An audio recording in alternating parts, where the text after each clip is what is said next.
A lot of companies run ads and try to scale in order to continue the growth engine for their business, but oftentimes find for a multitude of reasons that I'd like to cover with you today, for some reason it just stops becoming profitable. And sometimes they lose money and go out of business because they don't pivot to fix the problem. What is the largest one of those problems that you see consistently? The biggest problem I see is that you're relying on the fox to watch the henhouse, which is the ad platforms to tell you how good you're doing. Because they certainly want you to do well, so you'll spend more money, but they're not designed to measure based on an unbiased point of view. They're like a horse with blinders on. So, as an easy example, let's just say you're advertising on Meta and Google, and then you have email. Well, when your email converts a sale, both Meta and Google do their best to claim credit for that as well. And so if let's say you're using like Klaviyo as an email system and you log in and check your email sales and you check your Google sales and check your Meta sales, you may find that you're reporting 3 times the sales you're actually getting. And so that's the number one reason I see is that because the measurement isn't aligned with the business outcome, which is more revenue, it's more, hey, can we claim credit for the sale? As helpful as those channels can be, they also can steer you wrong. And when you're in the situation you described, that's likely culprit number one. Hey, business leaders and marketers, what if your brand could be featured right here? This ad spot could be yours. This channel is watched by a dedicated audience of ambitious founders, executives, and professionals who are actively looking for tools and services to help their business grow. If you want to put your brand in front of this highly dedicated audience that's difficult to reach, I'm currently looking for a few strategic partners for the channel. To learn more about sponsorship opportunities, click the link in the description. Let's grow together. How is it they're allowed to do this? Well, how conversion tracking works is you put a pixel on your page for when you have a sale. And then you also now, most advertisers are sending their sales up to both Meta and Google and TikTok and Snap and Pin and everything else via conversion APIs. So they're getting a read in of your sales, and then they're looking to see has anyone ever interacted, and interacted being the keyword, with an ad on that site from that platform. And it could be as simple as a view on a page you go to all the time that you're blind to the ads, but the ads like over in the corner. Such as me, I'm an avid fantasy football and fantasy hockey player. I go to those sites to check my teams. Well, there's ads all over the place. I don't see them. I'm just looking at my stats.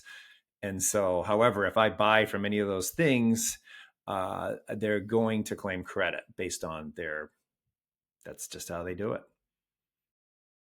So, how do you protect yourself from this? Well, you need an unbiased point of view. I mean, which is my biased point of view as someone who has software that does unbiased point.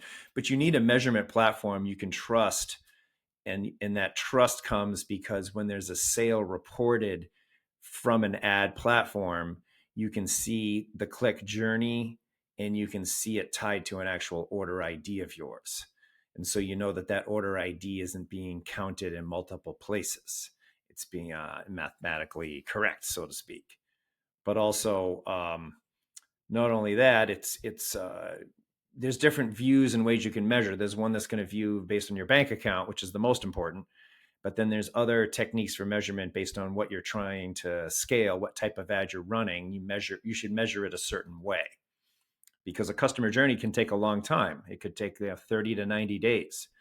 And the ad platforms and an email is looking at the last step of that journey, which is helpful. You do need to convert people, but they only heard about your brand from other marketing, and you need to know that point. Otherwise, you're not going to find more of them. How can you get better at understanding that whole journey and being able to follow it correctly? Well, for starters, if you're running ads, you want to set a goal. I mean, you want to set a goal of your ad campaign. And I know all of them are like, well, I want to sell stuff, but you want to first have one meaning I want to attract cold traffic or new prospects, new eyeballs to my business. So that would be one separate campaign you'd run. And then you'd measure that one differently. You measure that one based on, does it bring in new clicks, or first clicks is what we use in measurement, that later become high value customers. And so that can take time. So you got to have the first clicks tracked, but then you hold on to them, or you might not know who they are often at first. And so we hold on to them for a while. And then as sales come in, we then go back to this attribution time machine, if you will, and try to reverse engineer, like, do we know this person? Okay, oh, now we know more about them. Can we go back in time and figure out how they interacted earlier, and then attribute revenue to that point? So there's a lag, because they're getting used to your brand, particularly anyone that's not a household name. You got to earn their trust usually, and so we stitch that together so that you can see the first touches that lead to revenue. And then you'd separately have a last touch campaign where, okay, well, now that they're warmed up on my brand, now I'm going to say, hey, come by, or, ideally more strategic than that, but that being the intention. This is a struggle not just for e-commerce, because it's something that I bang my head against the wall over every day for the podcast, because I run ads inside YouTube to get more exposure for my channel. And I do native boosting. So, like, I'll tell YouTube, spend X amount of money targeting this kind of person to watch the video. Then they'll go out and they'll put this on the home feed for the people that are more likely to watch it. And you can do conversions tracking. Conversion tracking maybe is not the right word, but you can set it. The goal being, do you want them to be people who are more likely to subscribe, or people who are more likely to watch, or what have you? There's not many options on the YouTube side. But I was able to attract several 100,000 subscribers because of the ads, but 99% of them don't come back and do anything. Mm-hmm. And it's like, well, you've brought me basically people that are willing to subscribe, like they've joined a newsletter for an e-commerce brand. You could consider it's a similar thing. Yep. They've converted, but I don't have their email. I don't have their name. I have no idea who any of these people are. I just know that the average person is in such and such a country, of such and such a gender, of such and such an age range. And it's only through daily community posts that I do a single question with 2 or 3 responses and a poll. So I do a daily poll on my YouTube, that I get dozens to hundreds of responses where I get to actually learn from them who they are. I still don't have their names or their emails or anything like that, but I can toss all of the responses into Gemini and get a psychographic measurement of who these people are on average based on the responses they've given me over months and months of questions. Like, I have probably 100 or 150 questions. I've gotten answers, thousands of responses. So this is like the best I can do, and I've spent like over $10,000 on ads to grow the podcast, but I feel like YouTube's not helped me at all. Well, that's your top of the funnel campaign. So now you need a middle of the funnel campaign to try to get them to join your email list. I don't have an email list. Yeah, well, that's step 2 then. But the way that I measure it is they're not coming back and watching other videos. Or rather, there's a core group of people watching the videos, but it's not hundreds of thousands or tens of thousands of them. So is your end goal is watched to increase your watch count, or is it to gain revenue from them eventually? So I get people coming to me wanting to do sponsorships, but then they look at the numbers and they're like, well, you've got hundreds of thousands of subscribers, but like, you're not getting tens of thousands of views. I don't want to sponsor you. So because of the top number, they're interested, and then they see the data, they're like, yeah, I don't know. So I would like to have these people actually watch the content over and over again and become fans, because then there's value from that. And of the kind of people that they are, which is e-commerce and SaaS, there's a lot of money to be made providing services for them.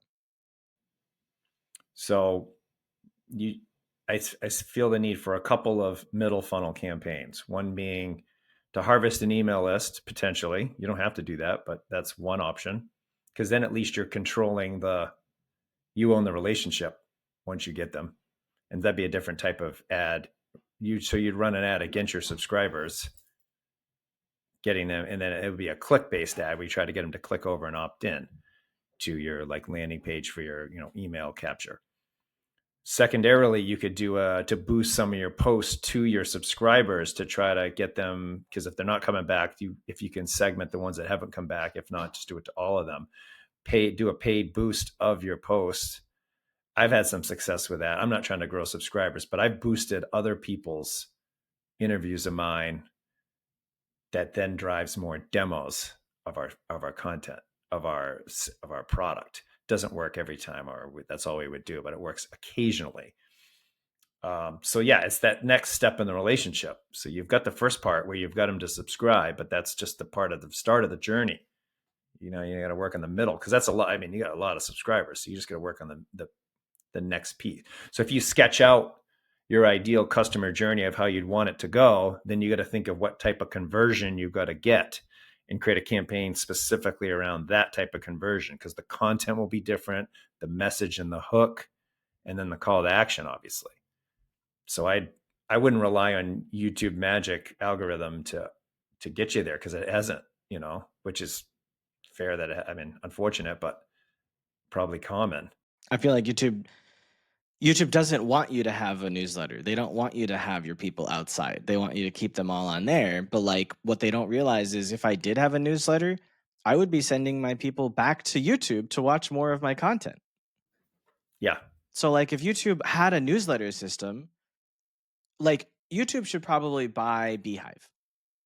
I'm calling it now. YouTube should buy beehive.com. They're a famous newsletter company that has really great features. And I tried to build a newsletter previously, and I gave it up after a few months.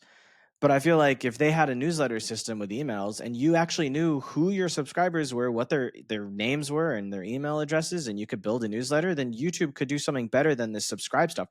Because there are people on there, they'll subscribe to 100 channels and then never watch any of them. Like, because I don't know about you, but I see a tremendous number of people are really bad at organizing things in their life. And so like my mom has 120,000 unread emails. Yeah, I see a lot of people like it's one or the other. I'm zero inbox. Me too. Right now I have 12 and I'm frustrated with that. Yeah. And it's because I was just running late with kids' sports last night, and I was just like, I'm just gonna have to figure it out Friday afternoon. But it's usually binary, right? You're either on top and organized or you're a debacle. Yeah, my wife isn't organized and it bugs me. And she's like, leave it alone. It's my stuff. And I'm like, I know, but like, you know. That's not gonna change. Yeah, my wife has 20,000 plus unread. I can't even. You just reminded me of it. I got a flashback. I just try to block it. Nothing I can do about it. It's not going to get fixed. Just going to let it go. But I mean, so there's going to be a lot more people that subscribe. It's puzzling to people like us. Like, why would you subscribe if you're not going to follow the content? Makes no sense to me. I brutally cut channels I'm not interested anymore, which is rare. I unsubscribe from everything too. If I'm not liking it, I'll like, I'm not gonna. Why get an email I don't want? It's puzzling. So yeah, so you have to really, that's just so the subscriber count, you need to get to the view count, or you got to harvest them. One or the other would be my opinion. Those are the next 2 points. It'd be like what journey you want them to take. Because then if they watch the second email, that let's just say they subscribe, new subscriber, then you boost some video so that they'll watch the second one or the third one, whatever it is. I don't know if YouTube's going to tell you, okay, how well did they watch anything for free after the paid one? Because that'd be what you'd want to know. So there is some measure of data there. It will say like the average number of people who have come back to watch versus unique use. So you can see unique versus repeat visitors. Okay. There's some of that, but you know, it's not just good, not good data, not good enough. So you could boost the second one or some video to the subscribers, and then recommend the next one that you want them to watch, and see that fall off to see if that strategy works enough to get them engaged more. That'd be one way. Harvesting an email list would be the best way. But yeah, getting people to click and opt in is not cheap. You know, it won't be cheap. It won't be like 50-cent leads. You know, it's unlikely. No, I know. Well, I've also been thinking about it because I'm helping startups to raise money now. And if any of them are an unknown company that's really interesting, they could be a company worth helping. And if I don't know who they are, I can't surface that information, so I can't help them. So there's potential lead flow loss. People that are watching the podcast that are interested in raising money for their company, but there's no interaction between myself and them. If investors are watching the podcast but don't reach out, you know, most mostly the podcast brings me guests that are people I want to work with. And so because of that, I've generally ignored the audience for those things. But for an audience of that size, I imagine I'm missing out on opportunities as well. Yeah, so you'd run different call to action campaigns and see which ones are, but the conversion can't be something you don't own, because you're not going to be able, if it's just like, oh, they watch this ad on how I can fundraise for your startup, but you still don't know who they are. There's not much you can do with that, right? You need the call to action to be off YouTube to really measure. I mean, because it only takes you don't need many conversions from that campaign to pan out and be very lucrative for you and the prospect, right? Yeah. I mean, if enough people want raising, then everybody wins on that one. Well, I've been thinking about acquiring a company. My wife's not happy about the idea. She doesn't hear. I've been thinking about possibly acquiring a company. I found something that's a B2B SaaS that's relevant to what I'm doing right now. That higher level service of fundraising, whether it's debt or equity, could be plugged into the platform, and the podcast could feed it, and it could feed the podcast. So I feel like there's a lot of synergy between what I'm doing and what they're doing. But they want like a few million. They want like $4 or $5 million, and I don't know if I'm there mentally. So uh, that's one of the reasons why I've been thinking about this. Is like, clearly the podcast is not as professional as it should be in order to make an acquisition like that make sense. Mm-hmm. So that's what I've been thinking about. Yeah, yeah, because then also you take on a B2B SaaS as someone this is my third venture. It's all encompassing. So you're going to need a good support staff, because like with a podcast, the time you put in now will be stretched thin. You suddenly got acquisition to handle. The company has like 20 or 30 employees right now, from what I understand. I don't have all the details, but there's a team. That's a low price for that many people. Maybe other reasons. They might be remote, probably Philippines. Okay. Yeah, I don't have the details, but it seems interesting. I just have to click the upgrade button, spend like $800 on the platform to get access to unlock the listings. But the top line information looks interesting. But yeah, trust me, I never thought I would be operating another business like that again. But I also see there's potential value in acquiring a business that has a significant amount of revenue, because you've got a lot of cash available to invest in growing it. And the person seems to be, they want to start another company, so they're looking to leave. And so I see potential to just plug in partners that could passively increase the revenue. I mean, obviously, I don't know what other opportunities there are, but I've never acquired a company, but it's an interesting thing to think about, especially if it's going to require ads. So I would have to beef up my information, because maybe they've got ads and maybe those ads are not scaling. I don't know. We looked at a couple acquisitions, and it's adding revenue and people, but it's also adding challenges. Of And I course. was like, which is why there's an opportunity, but ultimately I just wasn't ready to pull the trigger on them, because that was we've had a couple options. Just wasn't. It's a more mental, getting yourself mentally prepared for adding in the challenges, the assimilation of the one company with the other, on top of fixing their challenges and making it a cohesive platform combined.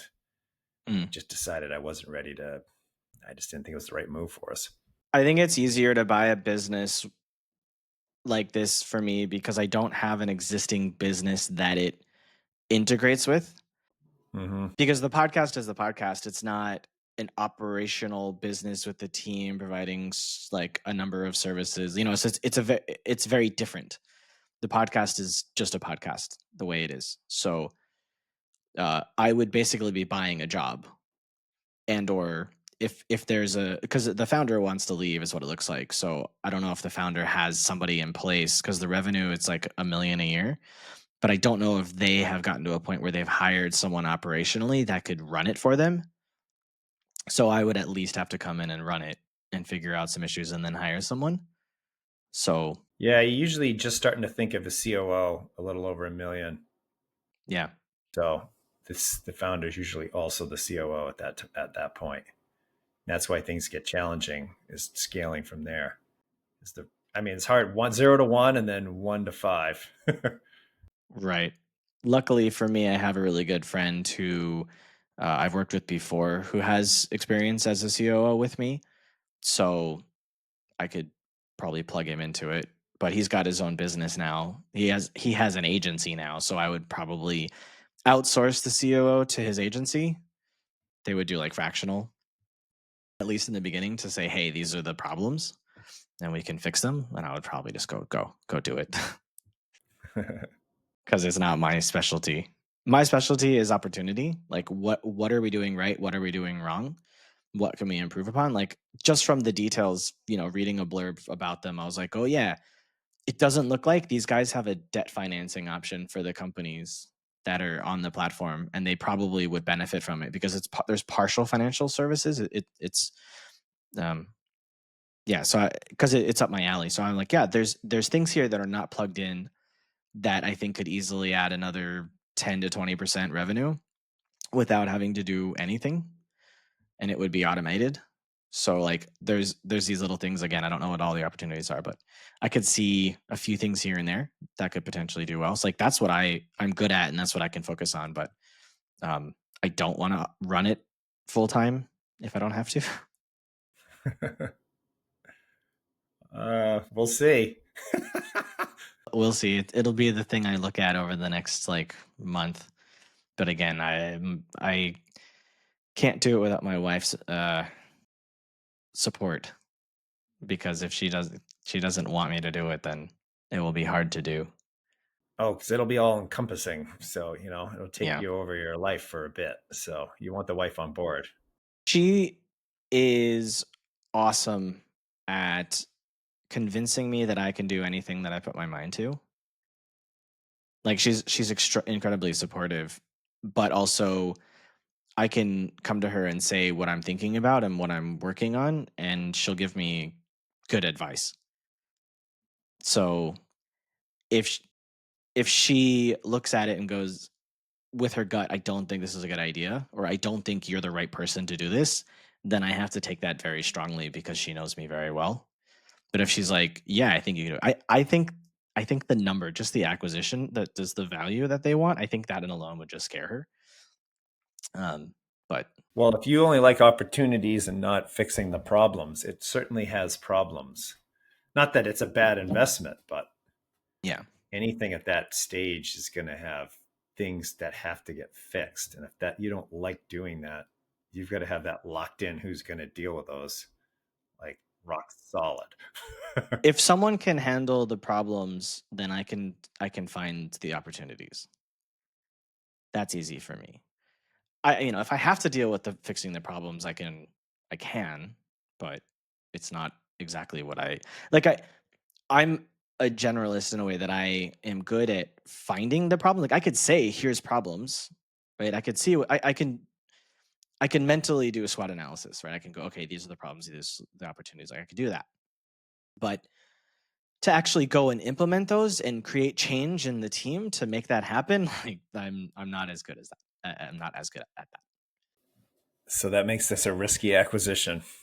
I mean, it's good that you know that about yourself.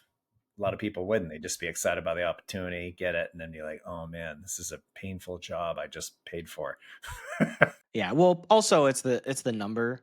I think because if the person's not willing to do seller financing, I'm not willing to like give them straight cash. It's just too much.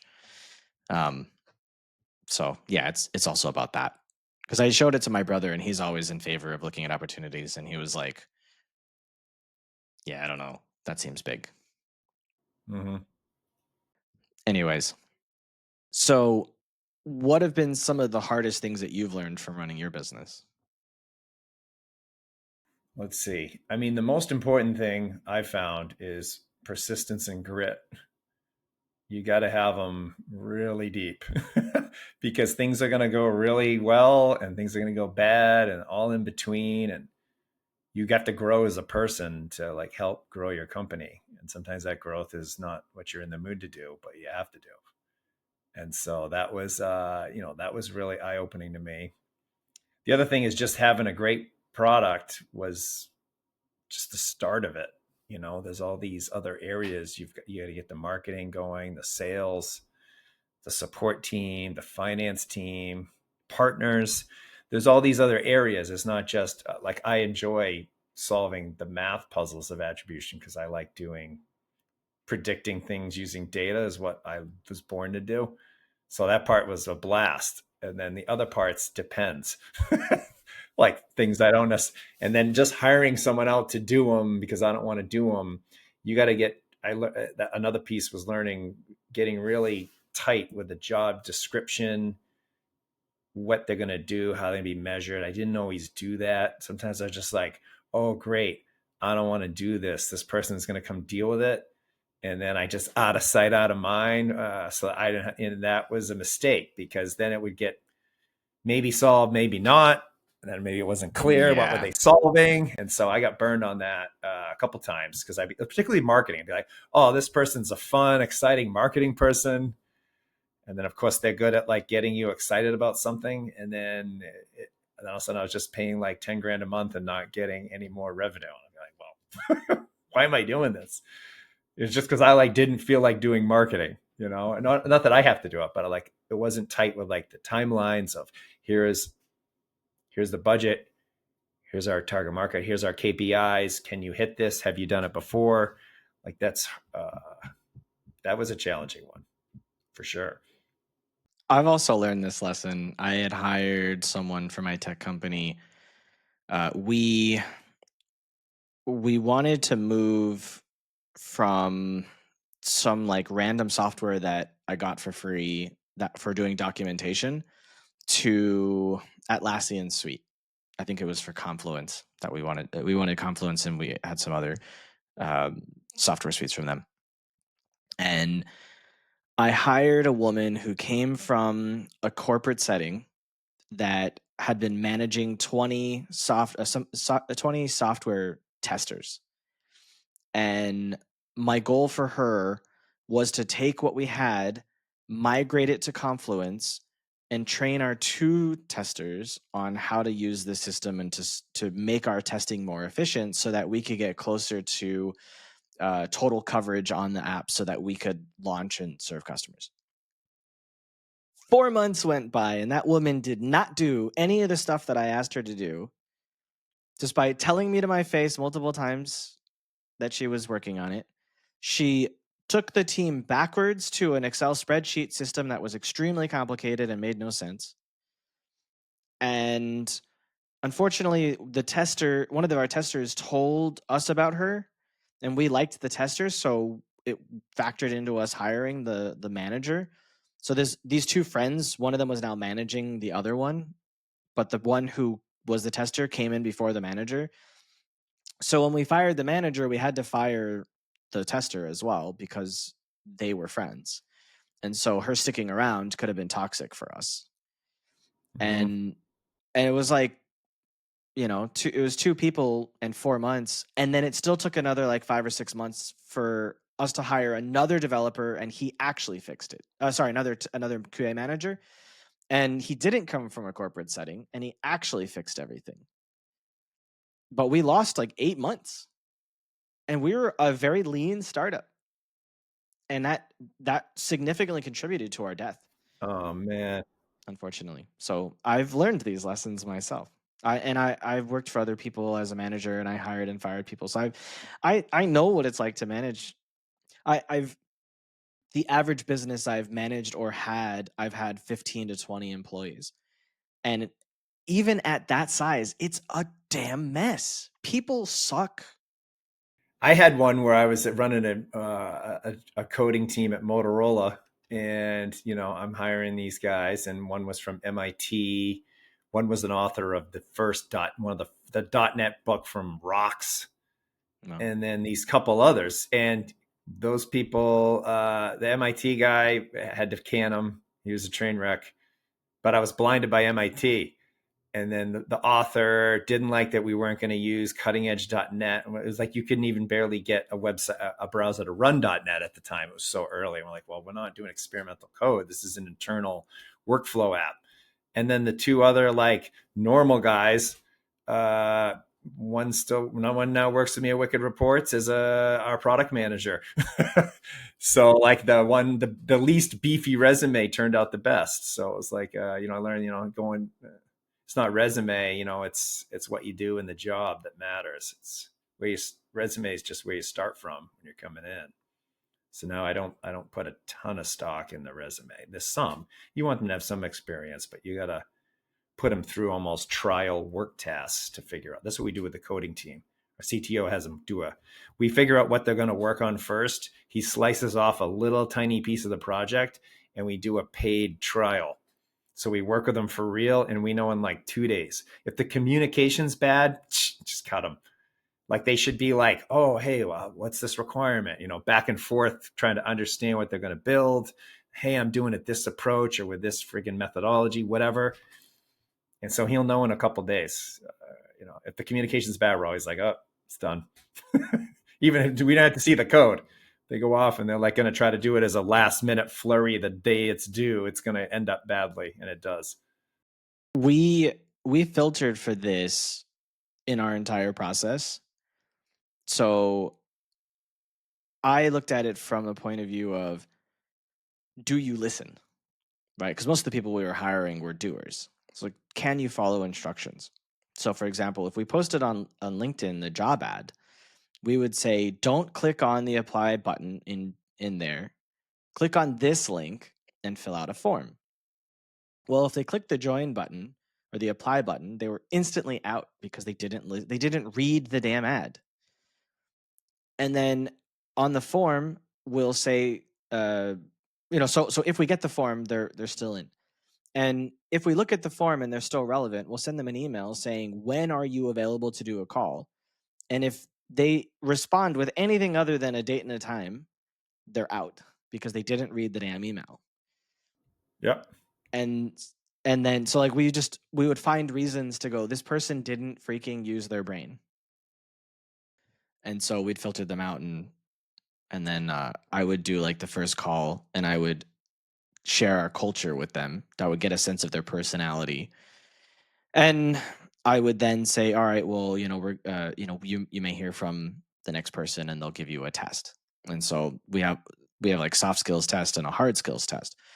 And so we would give everyone applying to the job the same test. And we would say, look, this is not something that's going to go into our software, or it might. So situations are different, but if it was something that's not going to go in, it's like, look, just so you're aware, this has nothing to do with what we're actually building. We just want to see what you can do and explain, document your work. And so like, that's not going to be paid because it's not relevant to the task. So like, we're not taking advantage of your time, right? If it was something that they'd be paid for, you go, if we hire you, you'll be paid for that time and energy. But if not, like, you didn't get hired because you didn't listen.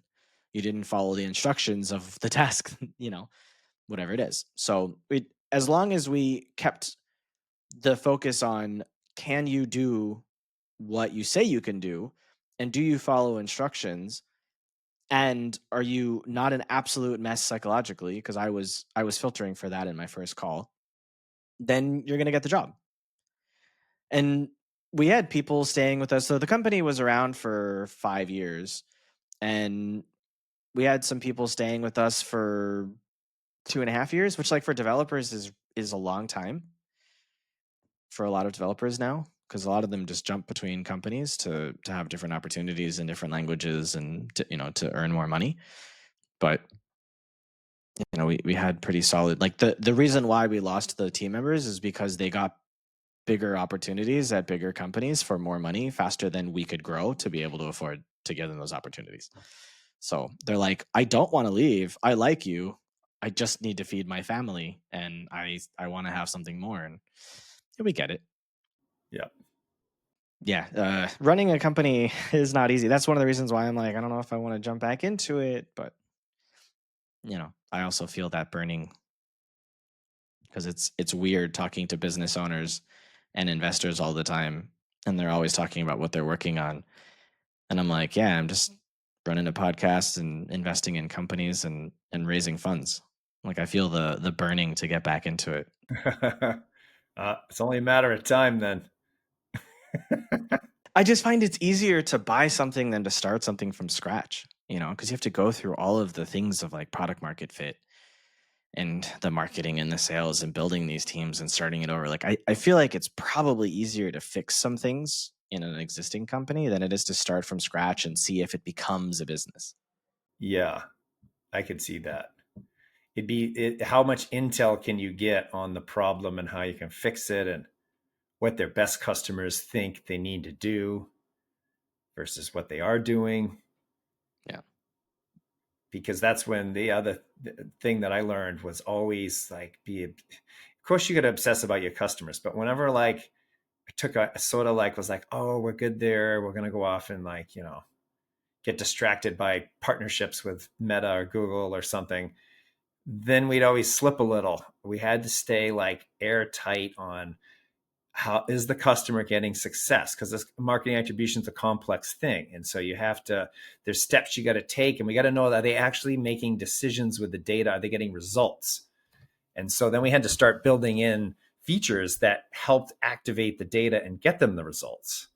As an example, like people would come and we'd measure correctly new customer acquisition, which is different than what you see in Facebook. Facebook, you just see results. It includes all your repeat customers, not just your new. And people want new customers. So then we figured out a way to measure for new. And they're like, okay, I'm not getting new. What do I do? I need it fixed, or I can't fix it, so I'm going to churn. And we're like, our software is not cheap. It starts at like $600. People aren't going to pay like $1,000 a month to find out, hey, your marketing stinks over and over. We're not stinks, but isn't growing. Like, okay, you gave us the data. We're not good enough. We got to go. So we built this tool that pipes new customer conversions into Meta, and you can pick and have your campaign or your ad set optimize on that signal we're sending. So then Meta's AI learns, oh, you only want prospects, not people already in your customer list, because whenever it would convert them, that campaign wouldn't get a signal that it worked. And so then we've had people that have dropped their customer acquisition costs like $40. That's like massive. Guy the other day dropped it from $100 to $60 on one of our testimonials. And it's like, but that was a learning that, okay, we've led the horse to water and we got this list of things to do, but we got to take the next step and say, okay, how do we get them the success? Like with them doing a minimal amount of stuff possible. And that might be an opportunity with what you're looking at, where like the debt financing, or there might be other options where they have a challenge. The software gets them so far, but you need to actually almost do it for them. But ideally not with a person, with code or with AI or whatever. And so that was a big eye opener. So we're doing that. Although now we have AI analyzes the data for you, code that sends it to Meta. And so we're thinking all over the place, like, okay, is there anywhere else we can take this? What would they do with this data? Can we do it for them? Because it's way more sticky. People are adding it on and paying more per month just to have like the work done for them. So that'd be something to look at with that opportunity. If there's those, it might not fit, but it's worth considering. That was a big learning by me.